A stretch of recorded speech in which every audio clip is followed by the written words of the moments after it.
Liborio ohean egon zen. Egun luze haietan bizitan joaten zitzaion gure amona Amparo, bere ama Ginarrebakidea.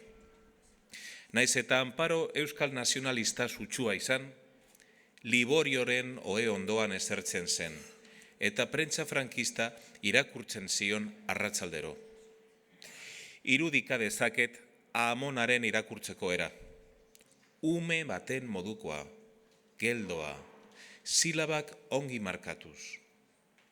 Noizean behin, Amparok irakurtzeari usten zion eta herrieta egiten zion Liboriori. Azelako gezurrak esaten dituzten zure lagunek, astakeri hauek irakurtzen dizkizudan azken aldia da. Liboriok irribarre egiten zion begiradarekin. Bazekien jakin Amparo bromatan ari zela, bazekien jakin urrengo arratsaldean ere Amparo bizitan joango zitzaiola eta egunkaria irakurriko ziola. Liborio, azaroko egun euritsu hartan, hilo biratu zuten.